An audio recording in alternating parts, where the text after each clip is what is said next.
오늘 하나님께서 우리에게 주시는 말씀은 마태복음 26장 47절에서 52절까지의 말씀입니다. 마태복음 26장 47절에서 52절까지의 말씀을 우리 다 함께 큰 목소리로 봉독하시겠습니다. 시작.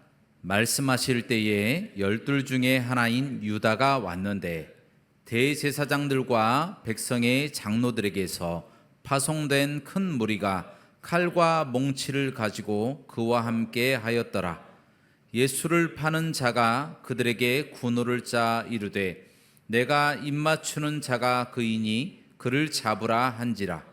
곧 예수께 나와 랍비여 안녕하시옵니까 하고 입을 맞추니 예수께서 이르시되 친구여 내가 무엇을 하려고 왔는지 행하라 하신대 이에 그들이 나와 예수께 손을 대어 잡는지라.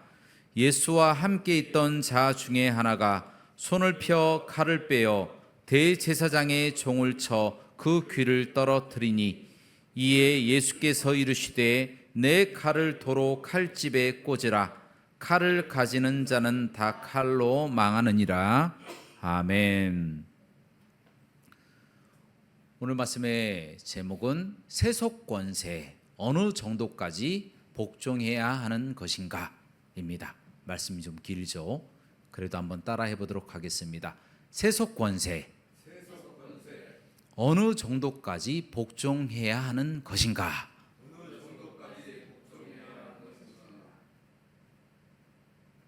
오늘 본문 말씀에 보면 유대 법의 최고 권력자인 대제사장들과 장로들이 군사들을 보내서 이 군사들이 손에 칼과 몽치를 들고 예수님을 잡으러 왔어요.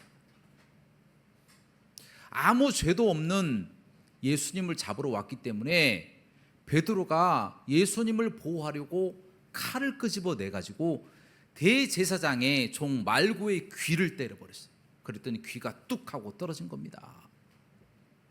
자, 그 상황에서 베드로는 아무 죄도 없는 예수님이 붙잡혀 가려고 하니까 정당한 대응을 한 겁니다. 왜냐하면 그들도 칼과 몽치를 가지고 왔잖아요. 그러니까 응당 대응을 잘했다 그렇게 평가할 수 있습니다. 그런데 예수님께서 오히려 베드로를 꾸짖으시면서 칼을 가진 자는 칼로서 망한다. 네가 가지고 있는 칼을 내 칼집에 도로 꽂으라 라고 꾸짖으셨다라는 겁니다. 아니, 베드로는 순수한 목적으로 자신의 스승이었던 예수님을 보호하려고 했어요. 그런데 예수님은 그 보호조차도 하지 말라, 그냥 대항하지 말라, 어떻게 보면 무저항주의를 이야기하는 것처럼 우리가 들립니다.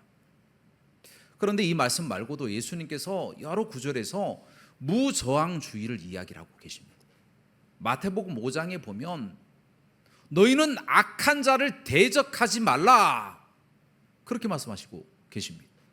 오른뺨을 때리면 왼뺨을 돌려대라. 너희를 만약에 고소하여서 오리를 가자고 하면 10리를 가져라. 2kg 가자고 하면 4kg 정도 가져라, 그런 이야기입니다. 그리고 속옷을 송사를 해서 고소를 해서 빼앗으려고 하면 겉옷까지 다 벗어줘라. 그렇게까지 말씀하실 정도로 예수님은 어떻게 보면 굉장히 무저항주의가 아닌가, 그렇게 우리가 판단할 수가 있죠. 그런데 예수님뿐 아니라 성경 말씀 속에 로마서 13장 말씀에도 나와 있듯이 사도 바울 또한 그렇게 똑같이 비슷하게 이야기를 합니다. 무엇이라고 이야기하냐면 위에 있는 권세들에게 복종하라, 굴복하라, 그렇게 이야기를 합니다. 그리고 악을 악으로 갚지 말고 선으로 악을 이기라 라고 이야기를 했다라는 겁니다. 무슨 이야기입니까? 위에 있는 권세가 악하든 선하건 그대로 굴복하라, 그런 이야기 아니겠습니까? 그리고 악에 대해서 악으로 갚지 말고 선으로 갚으라, 예수님처럼 오른뺨을 때리면 왼뺨을 그냥 들이대라 라고 하는 무저항주의를 이야기하는 것처럼 보인다라는 것입니다. 자, 그런데 문제는 무엇이냐면 이 말씀을 그대로 우리 삶에 한번 적용해 보시기 바랍니다. 그러면 어떤 문제가 생기겠습니까?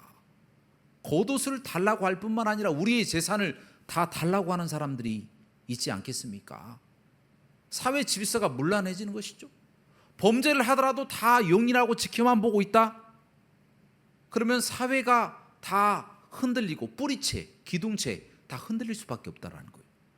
적군이 쳐들어왔는데 아무도 무기를 들지 않는다? 크나큰 문제가 생겨서 나라를 빼앗기고 포로가 돼버리고 우리는 노예로 한순간에 전락할 수밖에 없다라는 겁니다.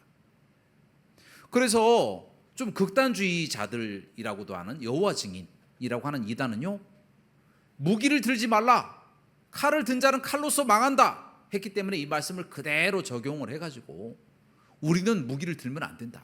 그래서 군대를 안 가고, 군대 안 가면 어떻게 됩니까? 감옥 가야 되잖아요. 그래서 감옥을 다 들어가 버린다라는 거예요. 이렇게 극단적으로 판단을 했을 경우에는, 무저항주의로 적용을 했을 경우에는 이런 문제가 발생하게 된다는 겁니다. 자, 그렇다면 우리는 어려운 환경 가운데 또 우리에게 어떤 악한 사람이 공격을 하고 또 다른 나라가 우리를 침공했을 때 우리는 성경 말씀처럼 무저항주의, 저항하지 말아야 할까요? 아니면 적극적으로 대항해야 될까요? 자, 이 부분에 대해서 대답하는 것이 오늘 말씀의 주제입니다. 조금 어려운 주제이긴 하지만 필요한 부분이기 때문에 이 말씀을 함께 나누도록 하겠습니다. 자, 이 말씀의 해답은요, 바로 이 5세기의 어거스틴이라고 하는 신학자, 또 성자라고 그렇게 이야기를 합니다. 많은 사람들이 추앙을 하죠. 또 16세기의 마틴 루터에게서 이 해답을 찾아볼 수가 있습니다. 여러분, 그때 당시에 이 어거스틴은 어떤 나라에 속해 있었냐면 로마 제국, 더 좁게 이야기하면 서노마 제국에 속한 사람이었어요.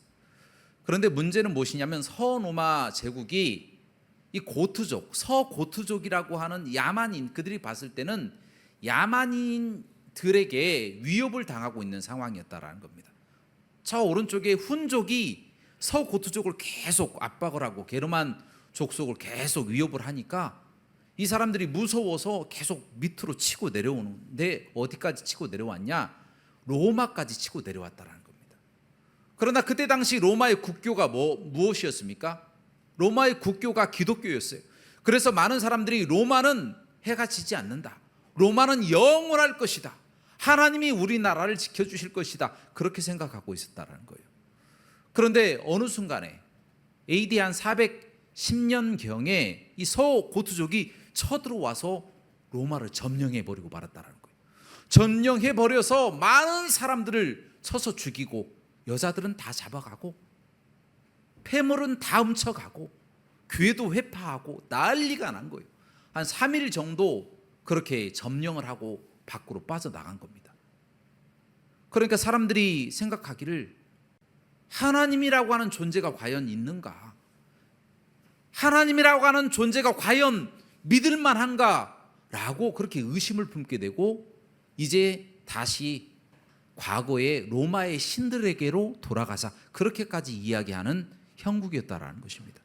자, 그때에 어거스틴이라고 하는 사람이 글을 씁니다. 하나님의 도성이라고 하는 책을 써요. 책을 써서 사람들에게 그렇게 이야기를 합니다.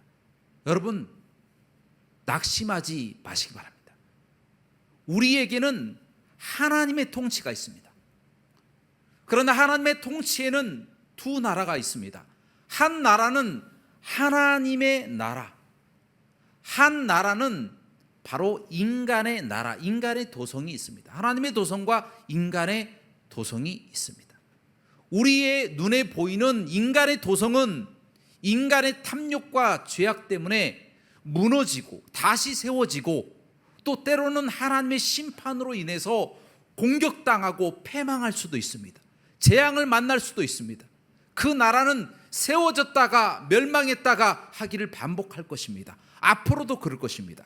그러나 하나님의 나라, 하나님의 도성은 영원토록, 지금이나 미래에까지 영원토록 존재할 것입니다 라고 사람들에게 이야기했다는 거예요. 여러분, 예를 든다면 이솝 우화에서 개구리가 왕을 구하잖아요. 그때에 황새라고 하는 왕이 이제 날아오게 됩니다. 이제 하나님이 보내셨다 그렇게 이야기를 합니다. 그런데 이 황새가 와서 하는 일이 자기를 왕으로 세웠던 백성들을 다 부리로 찍어가지고 다 잡아먹는 거예요. 어떻게 보면 이 개구리들에게는 재앙이 닥친 겁니다. 재앙이. 자기들이 하나님을 버리고 자기들이 다른 왕을 구한 것처럼 황새를 구했는데 그 황새가 재앙이 될 줄 몰랐다라는 겁니다. 그들의 탐욕과 그들의 죄악으로 왕을 구하는 것. 과거에도 그런 일이 있었잖아요. 과거의 성경 말씀 속에 사무엘 선지자 시대에 많은 사람들이 하나님 말고 우리 눈에 보이는 좀 왕 좀 보내달라고 그렇게 이야기를 해서 사울왕이 생기게 되었잖아요. 그런데 그 이후에 평안했습니까? 그게 아니었다라는 거예요. 계속해서 공격당하고 어려움당하고 힘들었다. 유대가 계속 침략과 또 사람들의 지배를 받았다라는 것입니다. 자, 이처럼 하나님의 나라와 인간의 도성이 있는데 인간의 그 도성 안에는 인간의 탐욕과 제약으로 인해서 재앙을 당할 수도 있고 멸망당할 수도 있고 고통을 당할 수도 있고 힘들 수도 있다라는 겁니다. 그것은 인간에게 어쩔 수 없는 일이다. 이와 같은 도성이 있지만 우리에게는 하나님의 도성이 있기 때문에 그것을 믿고 인내하고 기다려라 라는 메시지를 딱 줍니다. 그 이야기를 듣고 사람들이 그래, 우리는 하나님을 믿고 기다려야 되겠다, 인내해야 되겠다. 그래서 아무리 고통을 당하고 아무리 멸망을 당한다고 할지라도 또 그로부터 한 60년 정도 뒤에 한 470년, 475년 경에 서고토족에 의해서 로마가 완전히 멸망을 당해버렸어요. 없어져 버렸습니다. 자, 그래서 로마가 다 없어져 버리고 믿는 사람도 다 끝날 줄 알았어요. 그런데 그로부터 한 300년 정도가 더 흘렀어요. 그러고 보니까 그 로마를 점령했던 서고토족부터 시작해서 또 많은 게르만 족속들 있잖아요. 그런 족속들이 각 곳곳마다 다 들어간 거예요. 다 들어가서 수가 많아져 가지고 그들이 다 개종을 해서 다 예수님을 믿어버렸다는 거예요. 할렐루야. 하나님의 역사는 우리 인간의 또 눈과 인간의 생각으로 판단할 수가 없는 거예요. 하나님이 그렇게 일하시고 또 인간의 도성은 그처럼 세워지고 반복하기를, 세워지고 무너지기를 반복하게 되어진다라는 것입니다. 자, 이제 이 이야기를 통해서 우리가 알 수 있는 것은 하나님의 도성과 인간의 도성이 있구나. 이것을 머릿속에 이제 가지고 그 다음으로 나가도록 하겠습니다.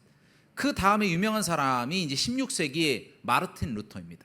바로 이 어거스틴의 이 하나님의 도성의 이 개념을 그대로 가지고 와서 똑같이 마르틴 루터도 그 카톨릭의 권세, 카톨릭의 세속 권세에 눌려서 많은 사람들이 죽임을 당하는 그런 시점에서 이제 그들에게 글을 써서 그들을 위로하는 말을 합니다.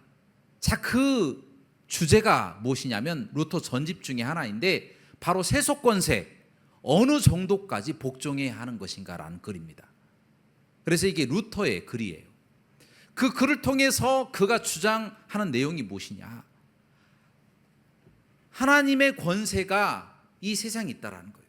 이 세상의 모든 권세 위에 하나님의 권세가 있는데 그 오른쪽에 하나님의 나라가 있고 또 그 왼쪽에 세속의 나라가 있다. 이 두 나라가 있다라는 거예요. 그런데 우리 성도들은 어디에 속해 있느냐? 바로 하나님의 나라에도 속해 있고 세속의 나라 동시에 속해 있는 존재다. 우리는 하나님의 나라에만 속한 백성이 아니다 라고 이야기했다는 겁니다. 이게 무슨 이야기입니까? 우리는 하나님의 나라의 백성으로서의 의무도 감당해야 되겠지만 세상의 나라 속에서의 의무도 감당해야 된다라고 마르틴 루터가 이야기했다라는 겁니다. 여러분, 이건 충격적인 이야기입니다. 우리가 늘 생각하고 고민하잖아요. 세상에 어떤 문제가 생기면 기도해야지. 기도해야 됩니다. 틀린 이야기 아닙니다. 하나님의 나라의 백성으로서 당연히 기도해야죠. 하지만 세상 속에서 우리가 무엇을 해야 됩니까? 세상 속에서도 역시 세상의 나라에 속해 있기 때문에 여전히 우리도 기도를 해야 됩니다. 그러나 동시에 세상 나라의 정의를 세우기 위해서 우리가 의무를 감당을 해야 된다는 거예요. 두 가지를 같이 해야 된다는 거예요.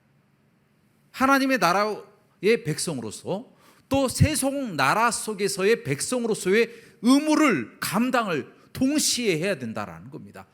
한쪽만 하면 안 된다라는 거예요. 그것이 하나님의 뜻이다라는 겁니다. 자, 그 부분을 가지고 그대로 오늘 본문 말씀에 적용을 해보면 악한 자를 대적하지 말고 무저항주의로 대적하지 말라.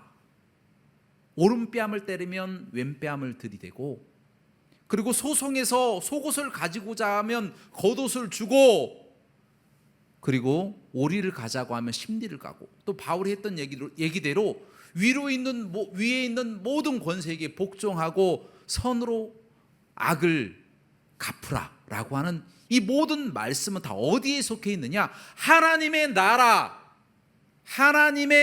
나라의 백성의 의무에 들어간다라는 거예요. 거기에 속해져 있는 것이지, 이것을 그대로 세속에 적용하면 어떻게 됩니까?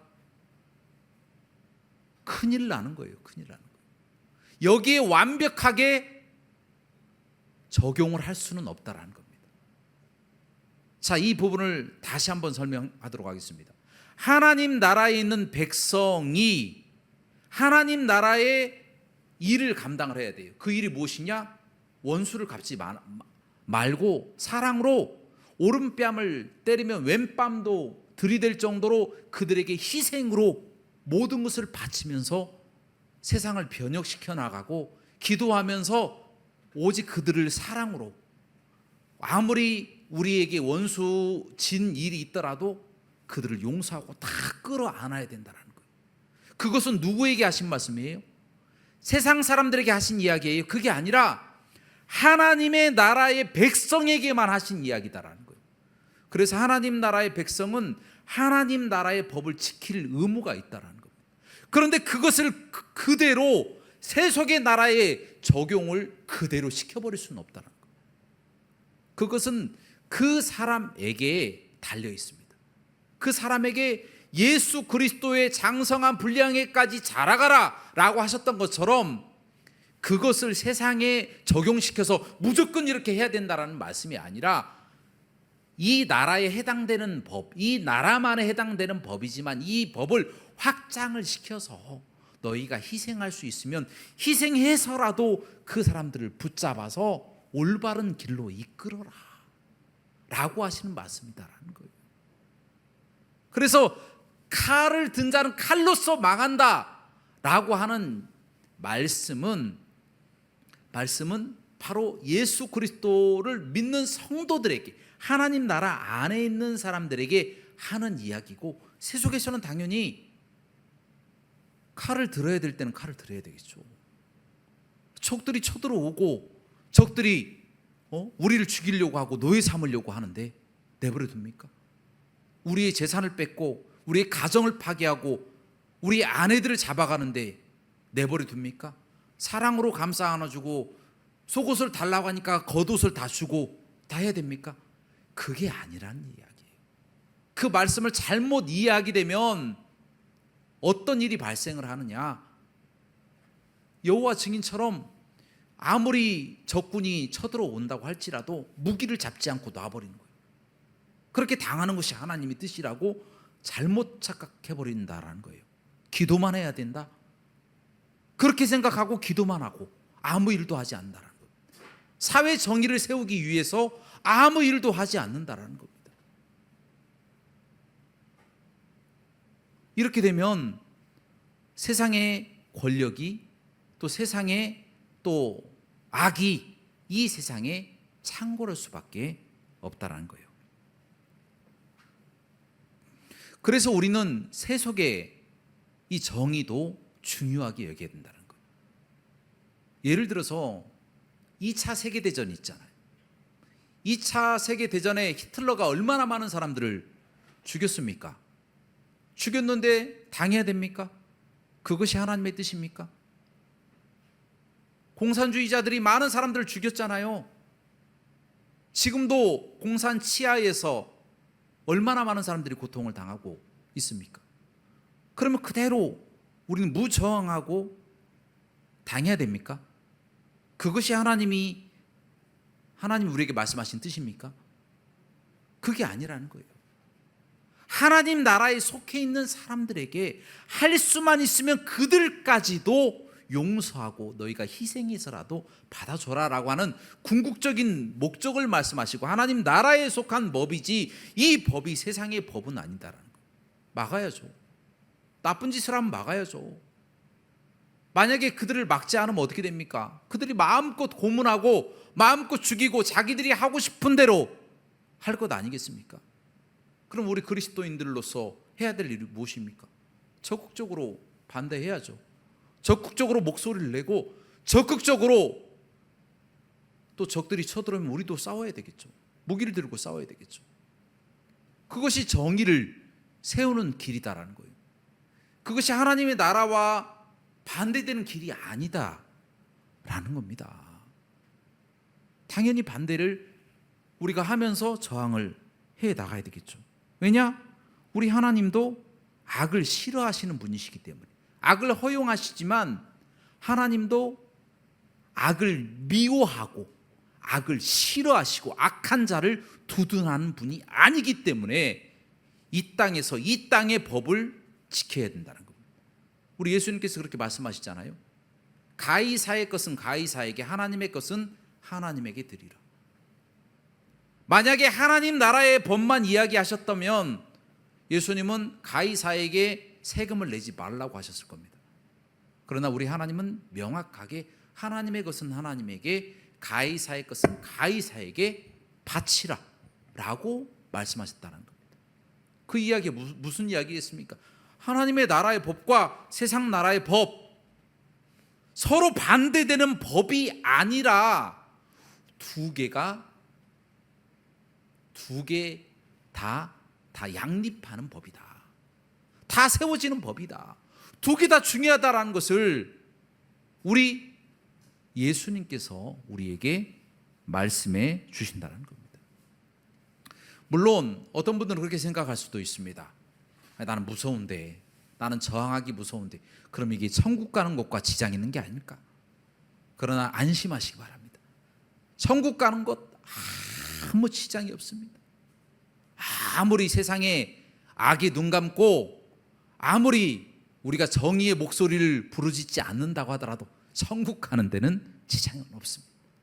그런데 어떤 문제가 발생하냐면 우리가 일제 강점기 때에 많은 그리스도인들이 있었잖아요. 어떤 사람들은 친진을 하면서 호의호식한 사람들도 있어요. 어떤 사람들은 저항하다가 고통을 많이 당하고 죽고 실패하고 얼마나 많은 고초를 겪었습니까?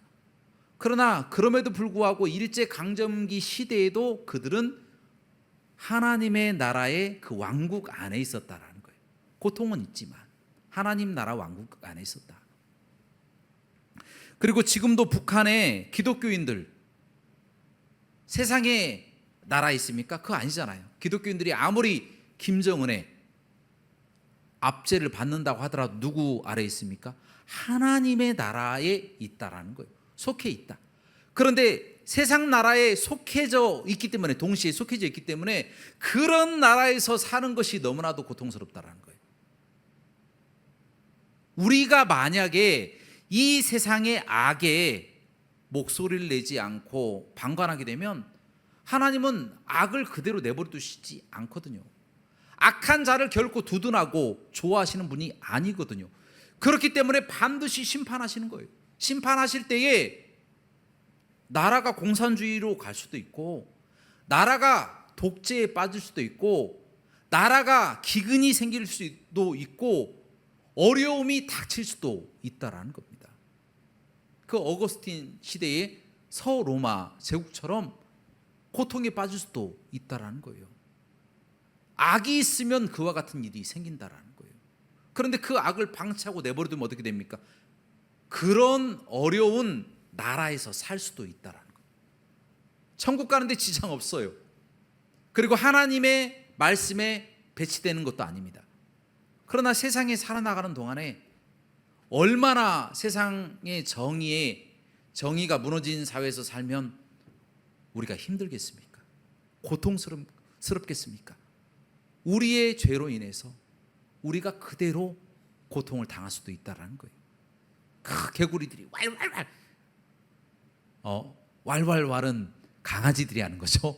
개구리들이 개굴 막 울면서 왕달라고 막 황새를 딱 주니까 황새가 그냥 날아와서 부리로 막 찍어가지고 백성들 잡아먹는 그런 세상 나라.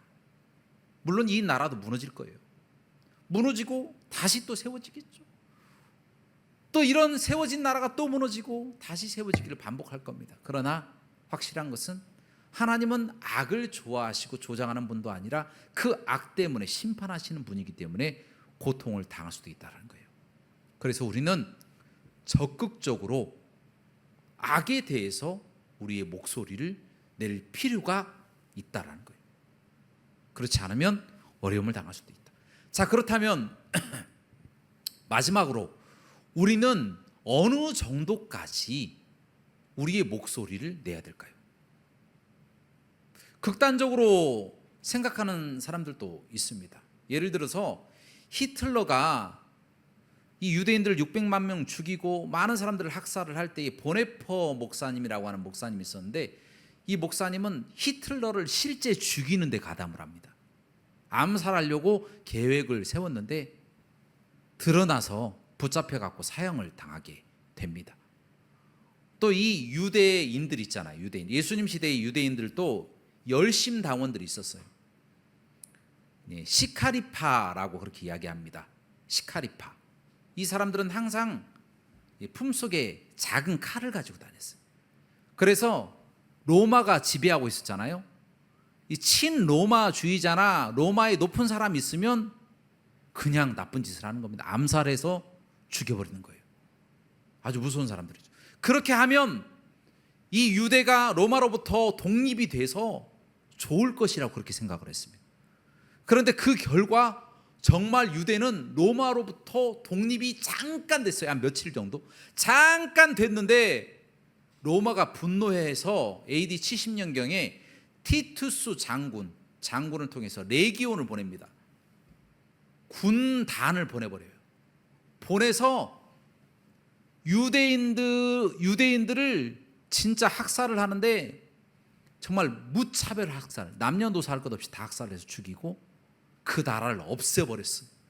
유대 나라를 없애버리고 예루살렘 성전은 돌 하나도 돌 위에 남지 않고 다 무너져 버리게 됩니다.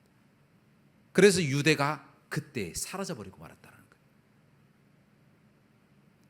그렇게 힘을 가지고 무력을 가지고 칼을 가지고 총을 가지고 사람을 죽이려고 한다?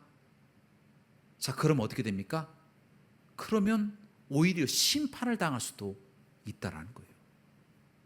너무 극단적으로 가면 안 된다라는 거예요. 물론 우리가 법 테두리 안에서 최선을 다해서 악에 저항을 해야 됩니다.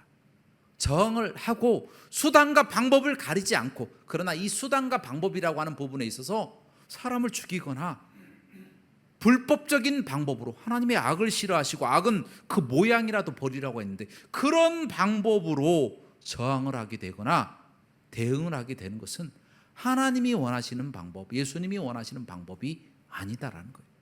그러나 우리는 적극적으로 악에 대해서 우리가 우리의 목소리를 내고 할 수 있는 만큼 우리 일을 감당을 해야 된다. 그렇지 않으면 우리가 어려움에 빠질 수도 있다라고 하는 것이 오늘 말씀의 주제입니다.